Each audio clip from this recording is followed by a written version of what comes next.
ভোর রাতে উঠে তাহাজ্জুদের সময় আল্লাহর কসম করে বলছি, তালতলার ভাইরা, কসবার ভাইরা, আল্লাহর শপথ করে বলছি, আল্লাহর কাছে যদি বলতে পারেন দেখবেন সাথে সাথে বলে শেষ করবেন, চোখের পানি ফেলে একটু সিজদায় গিয়ে একটু দোয়া ভালো করে একটু কাঁদতে কাঁদতে বলেন, যেমনে পারেন নিজের ভাষায় একটু আল্লাহর কাছে খুলে বলেন।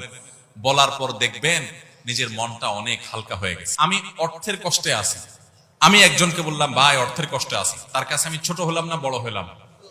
কারোর কাছে ছোট হইতে কারোর ভালো লাগে? কিন্তু আপনি যদি জায়গা মতো বলেন, মালিকের কাছে চোখের পানি ফেলে বলেন, আল্লাহ আমি অনেক কষ্টে আছি মালিক, আপনি জানেন সবকিছু, আল্লাহ আপনি আমার প্রতি রহম করেন, আল্লাহ আপনি আমাকে ভিক্ষা দান করেন, আল্লাহ আপনি আমাকে অনুগ্রহ করেন।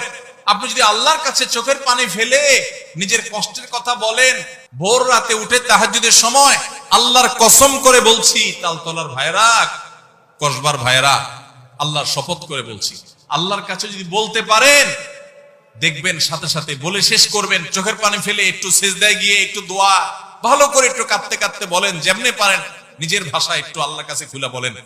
বলার পর দেখবেন নিজের মনটা অনেক হালকা হয়ে গেছে। যাদের জীবনে এই অভিজ্ঞতা নাই, সালহাতু সঙ্গে বুদি দিল খারাস আজমুদে এক জামানা খাকে বাস।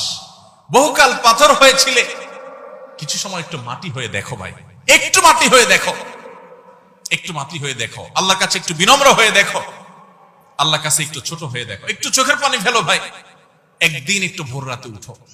ও যুবক ভাই আমার, তাহাজ্জুদ পড়ে একটু দুহাত তুলে আধা ঘন্টা ধরে একটু কাঁদো আল্লাহর কাছে, আল্লাহ আমার চাকরি হচ্ছে না, দাঁড়ে দাঁড়ে ঘুরছি, আল্লাহ হচ্ছে না, তোমার কাছে অসম্ভব বলতে কিচ্ছু নেই। তুমি যদি জীবনের শেষ মুহূর্ত পর্যন্ত চাকরি না দাও, তোমার ব্যাপারে আমার কোনো অভিযোগ নাই মালিক, কিন্তু আমি তোমার কাছে রহমত চাই, দয়া চাই, অনুগ্রহ চাই।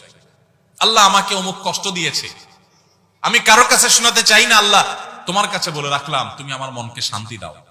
ভাইরা, আল্লাহর কাছে এভাবে যদি খুলে খুলে কথা বলেন না, আপনি দেখবেন কথা বলার পর আপনার মনটা হালকা হয়ে গেছে, অনেক শান্তি লাগছে, দেখবেন অনেক বেশি ভরসা পাবেন, অনেক বেশি আস্থা পাবেন।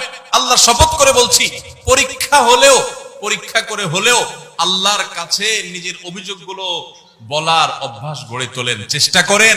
তাহাজ্জুদে পড়ে, তাহাজ্জুদে উঠতে পারেন না, দিনের বেলা রাতের বেলা 2 রাকাত নফল নামাজ পড়ে কোন একটা কোনায় দাঁড়িয়ে বসে দুহাত তুলে আল্লাহর কাছে একটু চোখের পানি ফেলেন, একটু চাইতে থাকেন। মুখে কিচ্ছু বলতে পারেন না, দরকার নাই, শুধু চোখের পানি ফেলেন আর মনের ভাষায় কথা বলেন। আল্লাহ তাআলা আলিমুম বিদাতি সুদূর, অন্তরে মানুষ কি বলে সেটাও আল্লাহ জানেন। শুধু চোখের পানি ফেলে আল্লাহর কাছে অভিযোগগুলো বলেন, ইনশাআল্লাহ